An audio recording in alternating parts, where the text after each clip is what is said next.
Merci, Monsieur le ministre. Je veux vous remercier évidemment pour les moyens que vous avez obtenus pour votre ministère, vous remercier pour vos efforts en faveur de nos compatriotes à l'étranger qui font l'originalité de la France par rapport aux autres pays, comme vous l'avez souligné, et saluer tous les personnels du ministère qui concourent aux services qui leur sont apportés. Ma question porte, comme l'an dernier, sur le dispositif France Consulaire que vous avez évoqué. Cette plateforme téléphonique centralisée devrait permettre de faciliter les démarches consulaires pour nos concitoyens à l'étranger en soulageant les standards des consulats qui peinent souvent à répondre. L'amélioration de la réponse téléphonique des consulats est un sujet critique qui n'est pas nouveau.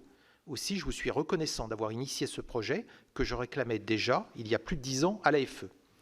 Doté de 500 000 € par an, il doit être mis à la disposition des Français de l'étranger 24 heures sur 24, 7 jours sur 7, à terme.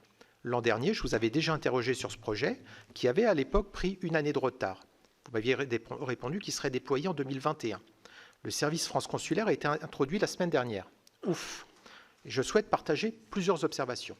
Premièrement, le déploiement est effectivement en retard par rapport aux prévisions et seulement 5 pays peuvent bénéficier de ce dispositif, ce qui apparaît quand même un peu modeste en termes de nombre d'inscrits. Slovénie, c'est 500 inscrits, Croatie, 768 inscrits.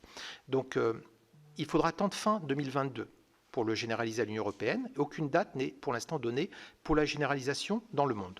Deuxièmement, l'accueil téléphonique est limité, assuré de 9 h à 17 h, lundi au vendredi.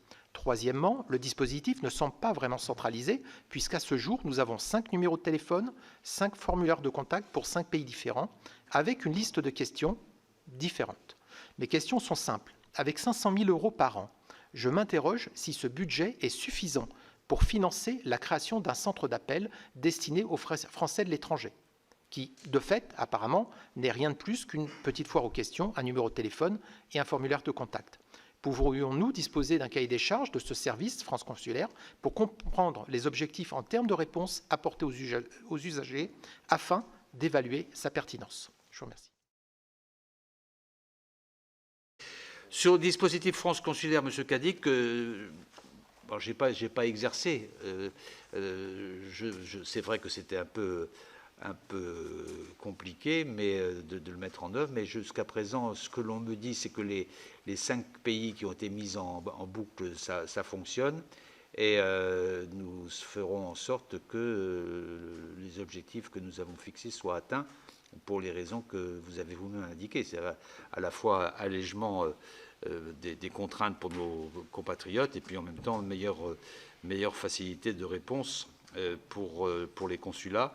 Je n'ai pas d'interrogation sur notre capacité à financer tout cela dans la proposition budgétaire que je vous fais. Normalement, ça doit marcher. Moi, je n'ai pas testé. Je sais bien que c'est des pays plus petits, mais enfin, encore l'Irlande a une communauté assez importante. Le Danemark aussi. Donc, je pense que ça doit vérifier, mais je pense que ça devrait marcher.